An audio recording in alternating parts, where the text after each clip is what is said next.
Um, Good evening or good afternoon, good morning, everybody.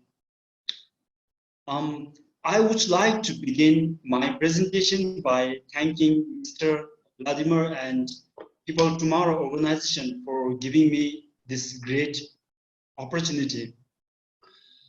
I'm honored to share the holistic and humanistic philosophy of gross national happiness through education and development with all of you. Ladies and gentlemen, I'm the product of gross national happiness, and I will share my own life journey from the mountains of Bhutan to you with gratitude and happiness.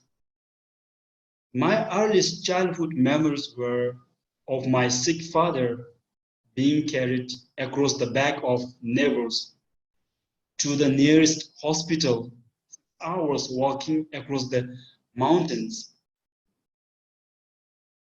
I recall the shock I felt as I ran out to greet their early return, only to receive his cremated remains. I was 3 at that time. I was feeling very emotional. Um, at the age of 6, I decided my own to join a monastery to lighten the burden of my single mother. I was so happy that I've joined the respected life of a novice monk, and I also felt so lucky to study important knowledge such as Buddhism, logic, philosophy, psychology, psychotherapy, and Bhutanese culture. But English as a foreign language was not part of our curriculum at monastic school.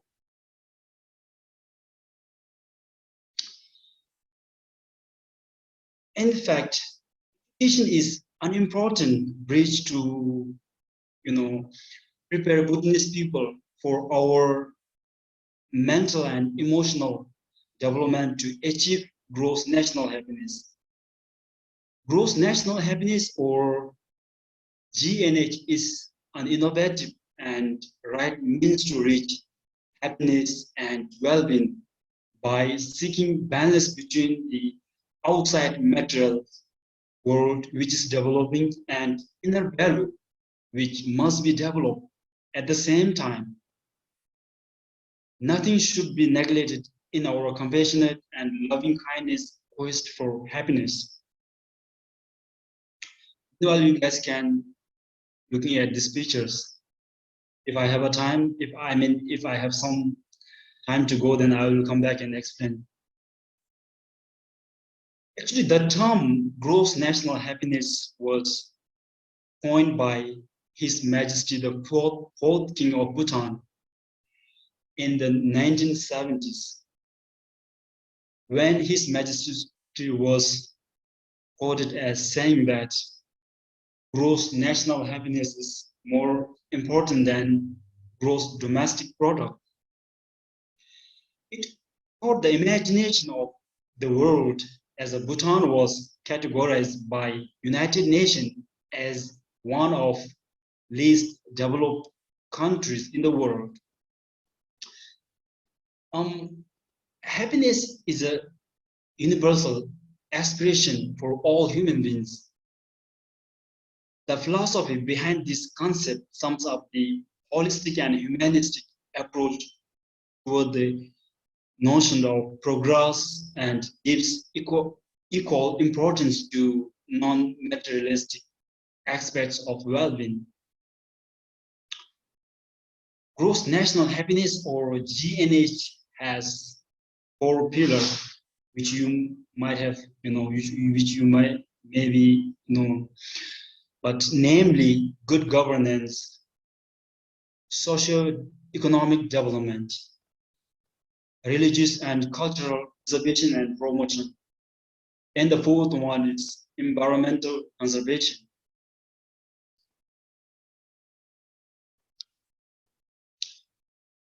And we Buddhists are kind of happy that our national development is comprehensive and planned across 9 domains of gross national happiness. In fact, each domain is measured by a total of 33 indicators. The 9 domains are including good governance, again, psychological well-being, health, education, time use, cultural diversity and resilience, community vitality, ecological diversity and resilience, and the last one is living standard. I was sort of fortunate enough to enjoy equal opportunity to study at Tango University, where I have obtained my BA and first master degree.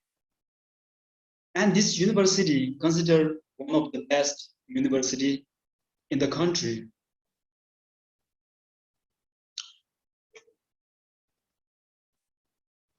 And in fact, there are 9 domains, but I would like to focus a little bit more on the education domain. Education is one of the priority GNH domains, and it has 4 indicators, including, you may check on the slide. The first one is literacy, schooling, knowledge and value. So through the educational opportunity, we develop our nation successfully in the right way, according to the universal wisdom of our culture and spiritual, roots. And let me quote the quotation from Buddha.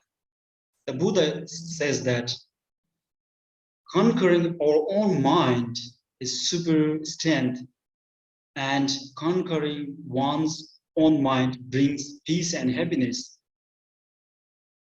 And secondly, His Holiness the Bhutanese Lord Shabdrung Ngawang Namgyal, known as the founder of Bhutanese government, which still exists today, he declared that if the government cannot create happiness for its people, then there is no purpose for the government to exist. And last but not least, my master or my guru, my Rinpoche, His Eminence Sangye Doji from Central Bhutanese Sangha Council, says that education alone is eyes to see the world. I think these are the sort of powerful quote that I used to remember, and that kind of sort of encouraged me to do something new and to learn something new. In fact, I experienced the full benefit and development of education in gross national happiness. In May 2015, I ventured overseas to Thailand for further studies with our Bhutanese King's Scholarship. In fact, in a rapidly changing world, we often face new problems or new challenges that we never experienced before. But I find mindfulness meditation and altruism, loving kindness, and compassion can help produce clear, focused and productive minds. Today, I'm a PhD candidate, and I look forward to further opportunities to learn psychology, philosophy, and other interesting measures. Looking back, learning English as a foreign language for the first time was not easy. For 3 months, I watched American sitcom series and memorized the dialogues as well as meaning in the dictionaries before I started my second master's degree program in Thailand. So if you try with a positive mind, nothing is impossible. So in a conclusion, it doesn't matter where you start, when you start. There are many ways to achieve happiness, just like this famous stupas in Bhutan that overlooks the mountains in the center horizon. My aspiration is that you find my sharing meaningful wherever you are in the world. Thank you very much. And I'm looking forward to receive some questions from audience. Thank you.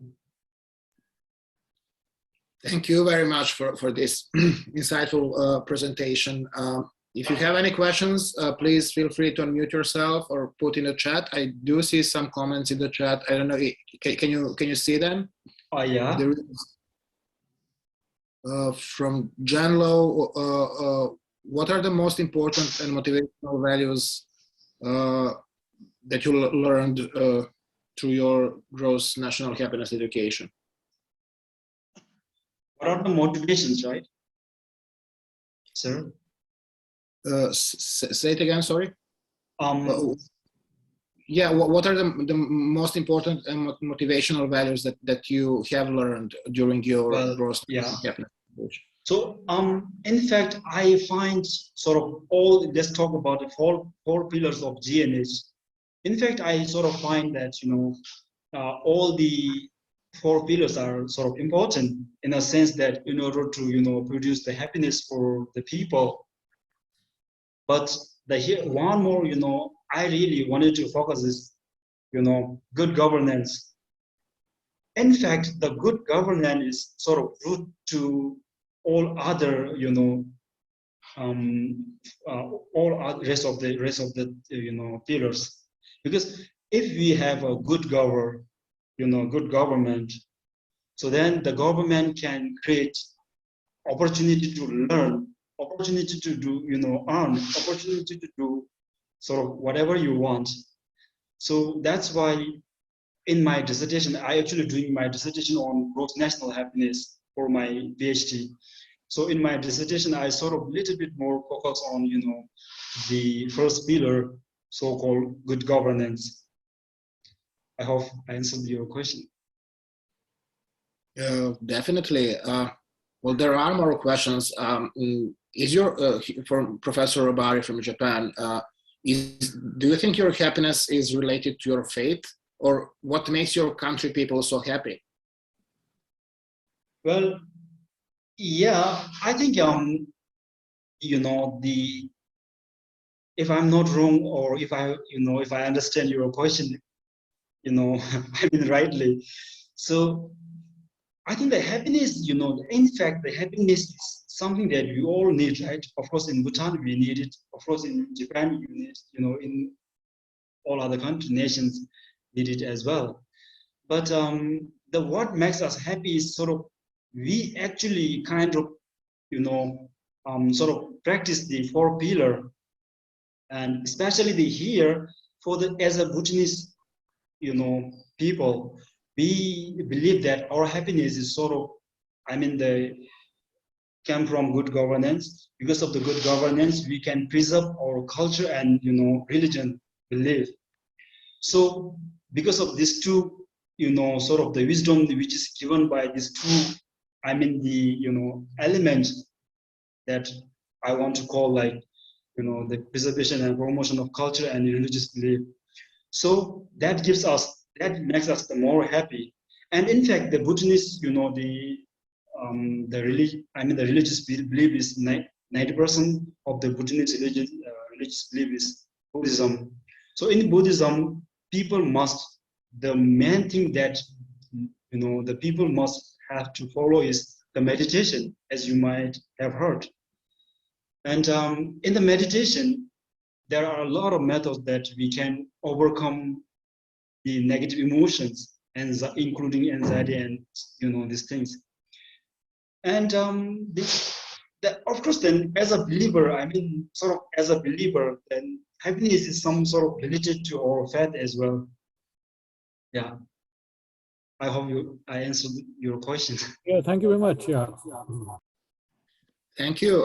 Diana, you raised hand. Do you have a question maybe? Hi. Hi. Good evening. It's evening Good here in the evening. Philippines. Yes, my question is very statistical and mathematical. I would like to ask if, like for example, GNP and GDP is measured mathematically, right? So I want to ask if you have a scale or an instrument that is used to measure the GNH. Yeah. Thank you. Yeah. Well, due to the time limit, I did not have enough time to go through all the 33 indicators. In fact, 33 indicators measures the happiness in the country. For example, if you talk about the education, right? So I count 4 indicators for the education governments. So, for example, suppose you are Bhutanese people, and if you have all these 4 indicators, then you are considered as, or you are counted as happy people in terms of that domains, under that domain. Yeah. Thank you. Yeah. Thank you so much. We have time for one more question if there is. Yeah. So if we don't have question, may I add a little bit more? Voltaire, you unmuted yourself briefly. Did you maybe have a question? Yes. No, I just wanted to congratulate Ugyen. A very, very wonderful presentation. Thank you so much. Thank you. Okay, we do have one last question in the chat. I don't know if you can read from Professor Sean from Japan.